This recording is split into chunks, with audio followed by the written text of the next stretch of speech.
Tem um lugar aqui na Paraíba que já salvou muitas vidas. Ninguém quer ir para lá, mas é para lá que se vai quando é necessário.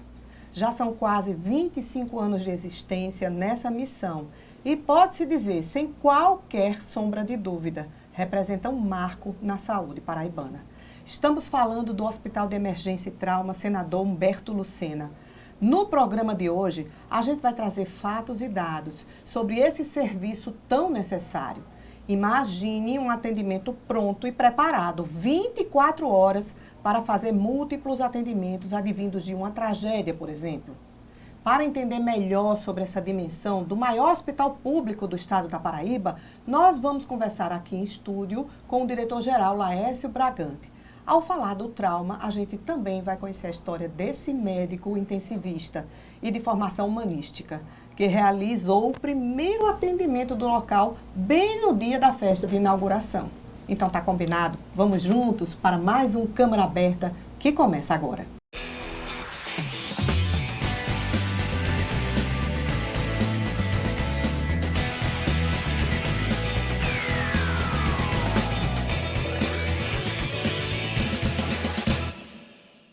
Doutor Laércio, seja muito bem-vindo ao nosso programa. Obrigado, Michele. É um prazer estar aqui, trazer mais informações sobre esse hospital à população paraibana. Mas eu não vou começar falando do hospital, não. Eu vou começar falando do médico, entendeu? Antes de eu chegar lá, é importante conhecer melhor o senhor. O que é a medicina para o senhor e por que a escolha de ser intensivista? Olha, Michele, a medicina para mim é uma missão de vida. Eu tive algum período na engenharia elétrica em Campina Grande, mas acredito que a mão divina me conduziu para cá. E a terapia intensiva eu vinha fazendo desde antes, que a minha formação inicial, minha formação principal era cirurgia de emergência, mas ainda quando estudante eu já ficava na unidade de recuperação anestésica, que naquela época não tinha um anestesista nessa unidade, e eu dormia lá, fazia o segmento do atendimento de intercorrências. Por isso a minha formação inicial de cirurgia de emergência e meu desvio para a terapia intensiva. Mas continuo realizando todos os procedimentos de emergência, a cirurgia de emergência, possível fazer dentro da UTI.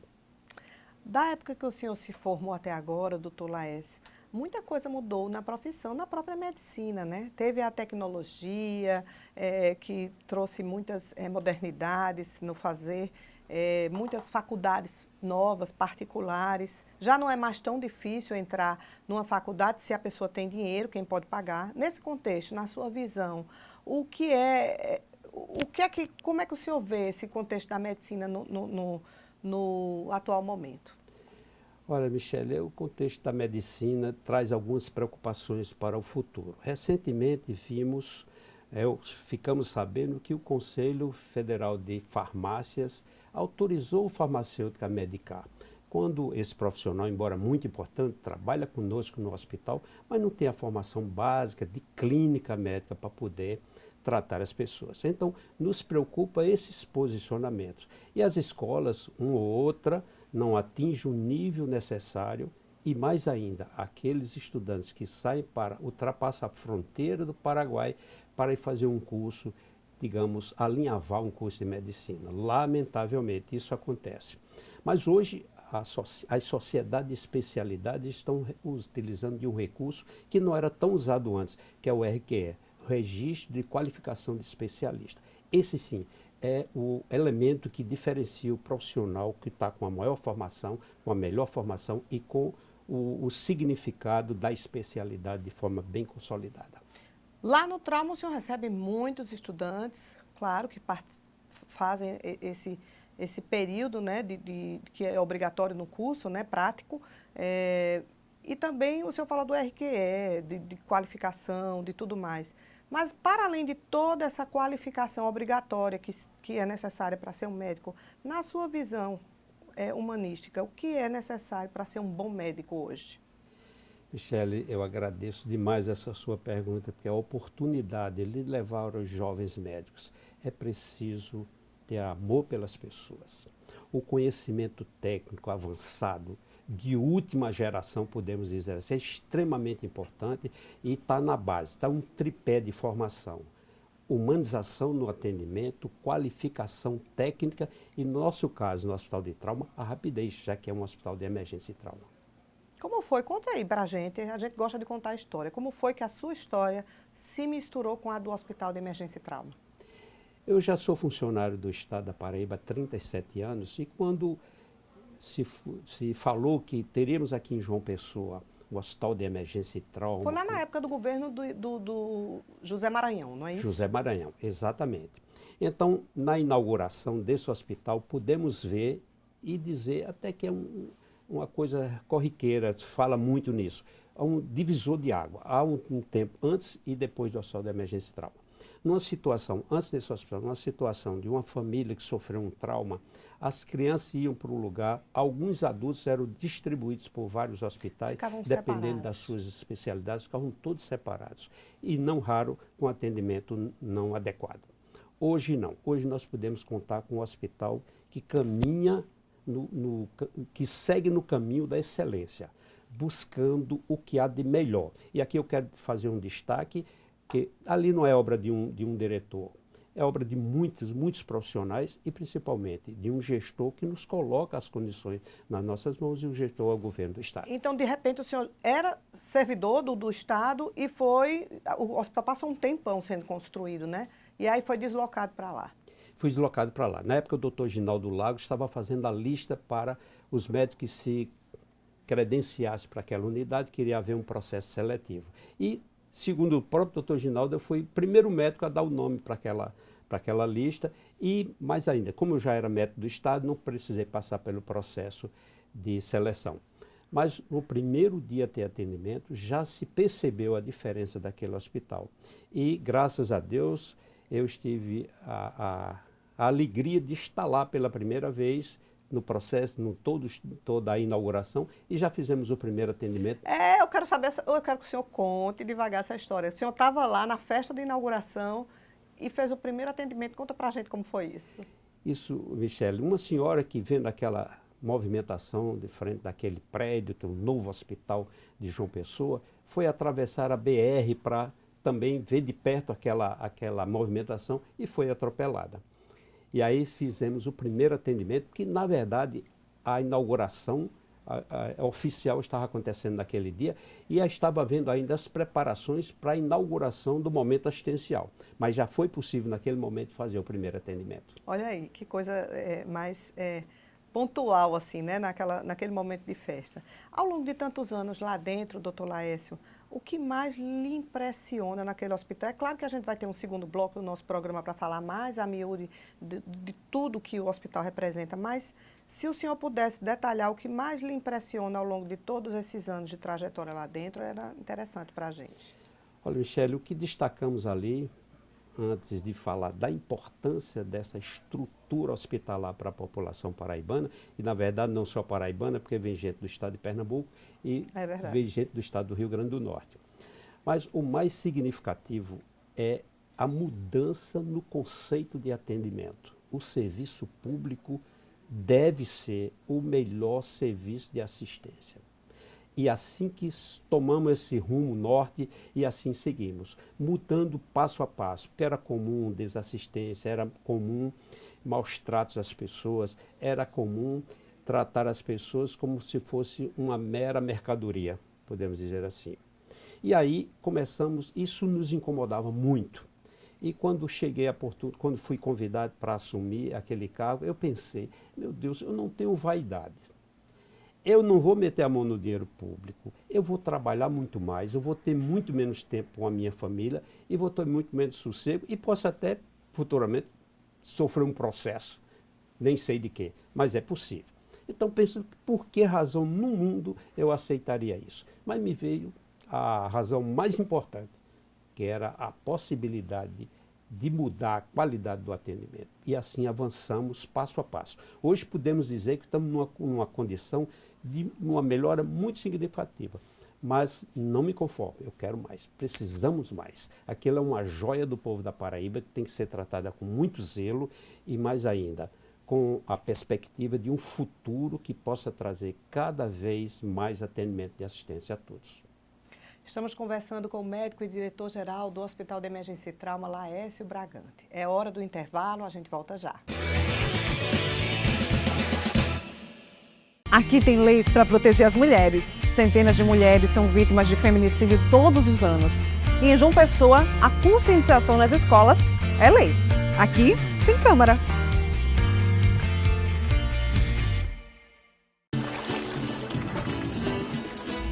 Imagine suas férias onde o sol nasce primeiro, com história, fé e cultura e forró o ano inteiro. De um povo acolhedor, como nunca se viu na vida. Faça logo suas malas e vem-se embora pra Paraíba. Nós temos um litoral de águas verdes quentinhas, um rio que corre pro mar, um forte Santa Catarina, cores e tantos sabores, e uma natureza tão linda. Não pense nem duas vezes, vem-se embora pra Paraíba. O maior São João do mundo é feito lá em Campina. Rapel na pedra da boca, Hollywood nordestina, pegada de dinossauro, beleza que só bexiga. Homem, o que tu tá esperando? Vem-se embora pra Paraíba. Nessas férias, deixa a Paraíba te surpreender. Vai ser um prazer arretado te receber. Governo da Paraíba.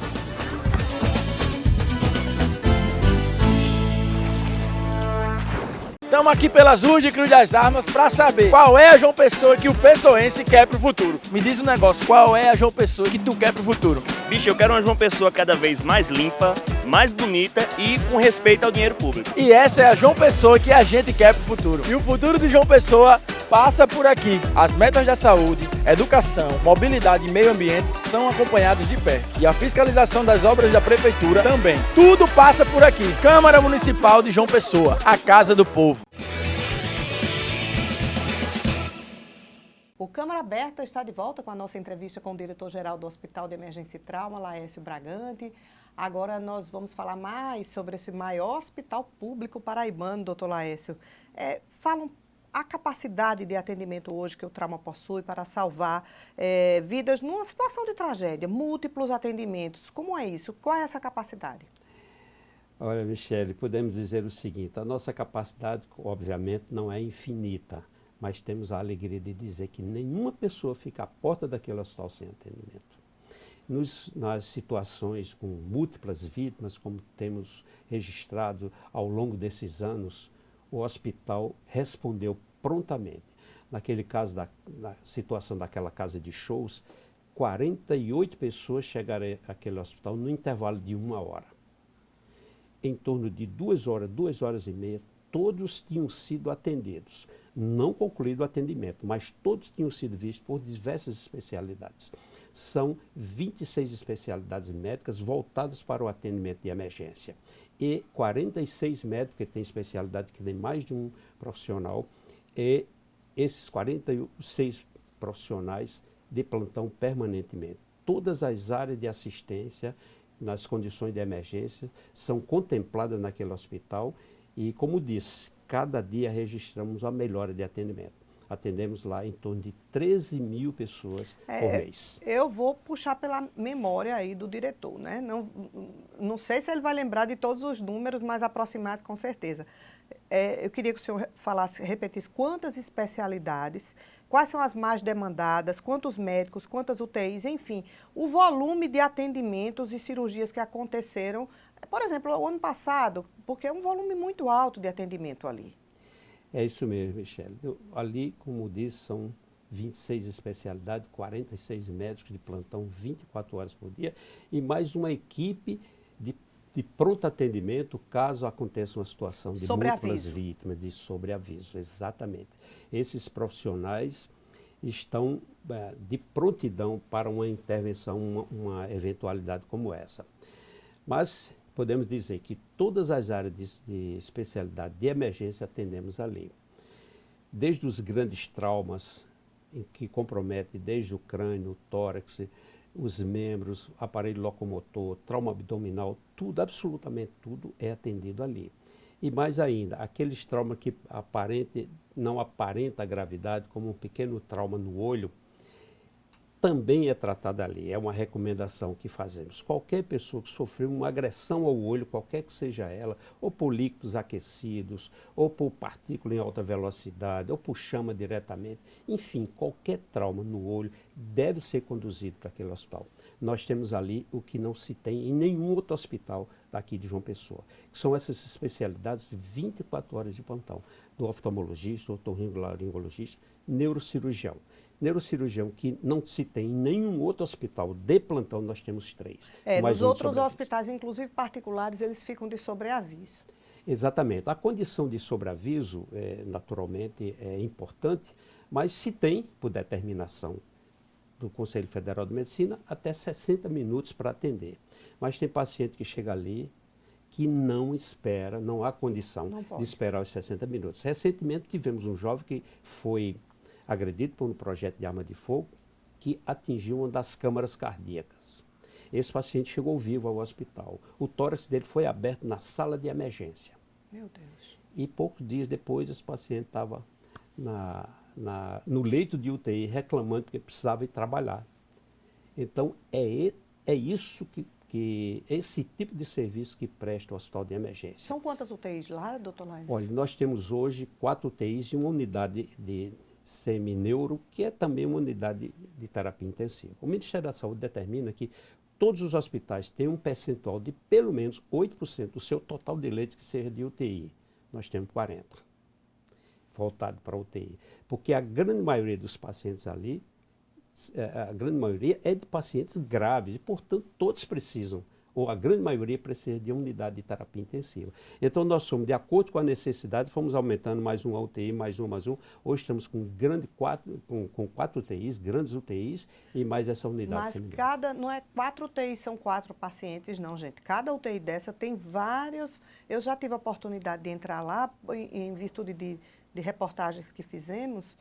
Cada UTI dessa tem vários compartimentos, como se fossem vários leitos, né? É como se fosse um grande salão em que cada lado desse salão tem um compartimentozinho com todos os equipamentos de UTI. É como uma UTI coletiva, né? Não é individualizada, né? Veja bem, a UTI de um paciente só, essa realmente é uma UTI que não existe. As UTIs são unidades de atendimento de paciente grave, então ficam selecionadas ali, temos a possibilidade de selecionar pelo tipo de atendimento. E aí esses pacientes ficam num box, separados por cortina, com todos os equipamentos, e para cada 10 leitos nós temos uma equipe completa, de médico, enfermeira, fisioterapeuta, técnico de enfermagem, todos a cada 10 leitos. Então temos uma das UTIs que tem 18 leitos. Essa unidade tem 2 equipes para tudo. Então é uma unidade que segue padrões do Ministério da Saúde.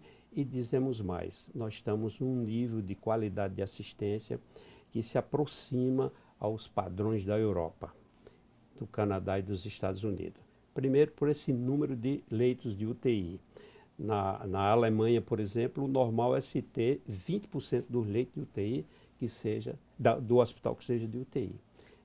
A gente recebeu alguns dados aqui da assessoria de imprensa do Hospital de Emergência e Trauma, e só para que as pessoas saibam, somente em 2024 foram quase 120 mil atendimentos, aumentou 9% em relação a 2023, ao ano anterior, né? E entre esses pacientes atendidos, a maioria é de homens, né? 68.016 e 51.067 mulheres, né? Então, assim, é importante que a gente veja o volume do que é atendido lá, mas apesar do doutor Laércio ser um profissional médico, aquele hospital é feito também de grandes outros profissionais da área de saúde, que eu gostaria que o senhor falasse um pouco sobre os outros profissionais que ali estão conjuntamente salvando vidas. Eu digo que é um trabalho feito com múltiplos pensamentos, a muitas mãos. Realmente, nós temos, além do médico, que é apenas um profissional que está no contexto da assistência, mas nós temos enfermeiro, fisioterapeuta, assistentes sociais, nutricionista, técnico de enfermagem, é o maqueiro. Nos preocupamos com o maqueiro que pega aquele paciente na frente do hospital e leva para o setor de atendimento. Então, são todos esses profissionais que formam um conjunto de assistência que se tem hoje o resultado que se tem. Vou citar aqui um dado que é muito importante para a população, que sempre pensa que a UTI é um lugar que o paciente só vai lá para morrer. É o contrário, é o centro de vidas. É o setor em que o paciente, se não pudesse contar com aquela assistência, muito provavelmente iria à morte.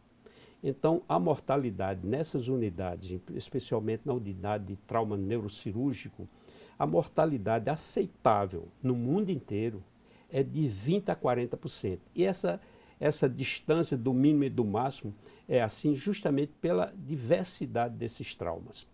E lá registramos sistematicamente e estamos em cima desses dados que, da última estatística que tivemos, o nosso registro foi de 16,8%. Qualquer morte é inaceitável, mas essa mortalidade que falamos está dentro de um contexto que, pela condição de trauma, se entende como inevitável. Então, é nessa circunstância. No caso de um paciente com trauma, existem 3 picos de morte. O primeiro pico se dá dentro da primeira hora. 40% dos pacientes vítimas de um trauma e que morrem, 40% desses pacientes acontece dentro da primeira hora. O SAMU hoje, na grande maioria, responde em 15 minutos. Então, em menos de meia hora, o paciente está dentro do hospital. É por isso que eu digo, se chegar vivo aqui nesse hospital, não é para morrer. E a nossa estatística tem mostrado isso, que tem havido uma melhora significativa desse tipo de problema na sala de emergência. A gente tem ainda dados importantes que mostram o perfil dos atendimentos por bairros da capital, por tipo de ocorrência e por idade. Confira. Durante o ano de 2024, o bairro de Mangabeira liderou os atendimentos, seguido por Pedro Gondim, Valentina, Gramame, Mandacaru, Cristo, Bairro das Indústrias, Bessa, Oitizeiro e Cruz das Armas. No ano passado, as ocorrências envolvendo quedas somaram 15.907 casos, seguidos por acidentes de moto e corpo estranho. Outros casos registrados na unidade de saúde foram trauma, acidente vascular cerebral, pancada, acidente vascular, agressão física, queimadura e acidente de automóvel. O Hospital de Trauma registrou também um volume significativo de atendimentos em diferentes faixas etárias, com destaque para os pacientes de 19 a 59 anos, que representaram a maioria delas, somando 72.583 casos. Logo em seguida estão os idosos, com mais de 60 anos, contabilizando 28.265 atendimentos, reforçando a importância do suporte a essa população vulnerável. As crianças de 0 a 12 anos também tiveram presença expressiva, com 13.059 registros, enquanto adolescentes de 13 a 18 anos somaram 5.176 casos. Doutor Laís, eu fiquei surpresa com esses dados que nós apresentamos, que veio lá da assessoria de imprensa, porque eu achei que os acidentes com moto lideravam os atendimentos, mas não, estão em segundo lugar, são as quedas. Fala um pouco sobre ambos aí, por favor. Pois é, a queda nós temos duas faixas etárias das quedas com mais frequência.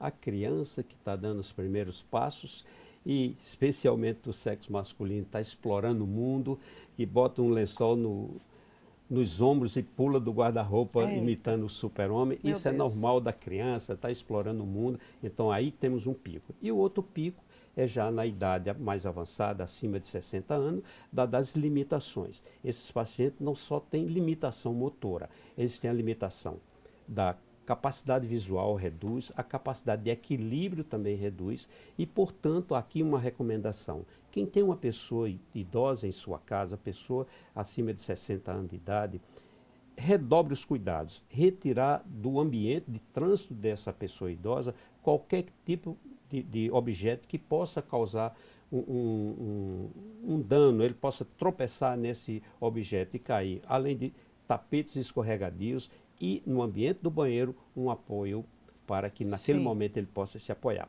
Então, esses são os dois grandes picos de quedas e que hoje realmente lidera a nossa estatística lá no Hospital de Emergência e Trauma de João Pessoa. Uma estrutura tão grande, com tantos profissionais, é nutricionista, é fisioterapeuta, é enfermeiro, é médico, enfim, todo mundo. O que é que hoje se movimenta em termos de recursos financeiros para fazer frente a toda essa dimensão?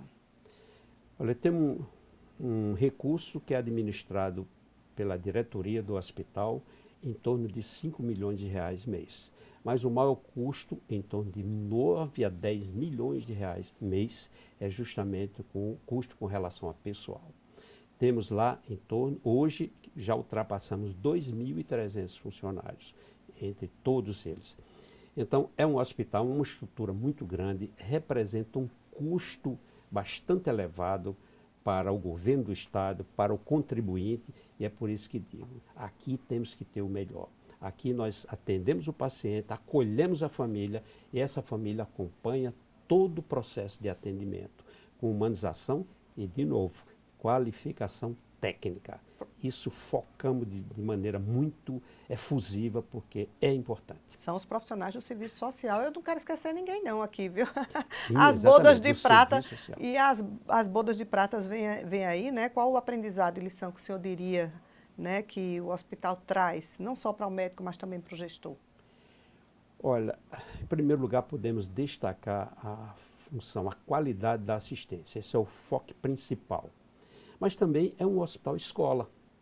Sim. Estamos aí formando novos profissionais que irão nos substituir. E são todos eles, todas, são em torno de 18 escolas de nível superior que conduzem através da Escola de Saúde Pública, conduzem para aquela assistência. Então, o enfoque, além da assistência, que é o principal, a função escola é muito importante, mas não se sobrepõe à função assistencial. Tanto é que se o médico for abordar um paciente e se ele recusar a presença do estudante, ele será absolutamente protegido com relação a isso. Fiscalizamos, não permitimos que, contrariamente à vontade do paciente, qualquer que seja ele, uma criança, uma mulher, um senhor, não importa, todos são respeitados em todos os aspectos, inclusive nesse. Se ele recusar, só o médico terá acesso a ele. Eu só para encerrar, agradecer já a sua presença aqui. Alguma história que aconteceu lá dentro lhe marcou pessoalmente? A história que mais nos marcou é muito recente e que apenas a mãe foi para o hospital. Foi aquela situação, uma jovem, num momento de total descontrole, decapitou o próprio filho. Aquela jovem foi para lá e vítima de múltiplos ferimentos por projeto de arma de fogo e que chegou lá numa condição gravíssima. E em uma das entrevistas, o repórter comentou que é natural, né, que é muito difícil para um profissional médico, um profissional da assistência como um todo, atender uma pessoa que cometeu um ato tão bárbaro. E aí destacamos, aqui nós fazemos atendimento, assistência e atendimento à pessoa. Não fazemos qualquer tipo de julgamento, nem do ponto de vista religioso, profissional, do seu comportamento social. Interessamos única e exclusivamente no ser humano para poder dar-lhe novamente a oportunidade de retornar ao seu ambiente familiar são e salvo. É essa a nossa trajetória, é esse o nosso objetivo. Essa mãe acabou morrendo depois de um tempo, não foi? Foi, exatamente. É isso. Obrigada, conversamos sobre o Hospital de Emergência e Trauma e também sobre a trajetória dele como médico, ele que é diretor-geral, Dr. Laércio Bragante. E a gente agradece essa troca aqui, lembrando que na semana que vem o Câmara Aberta volta com uma nova temática para você. Até lá!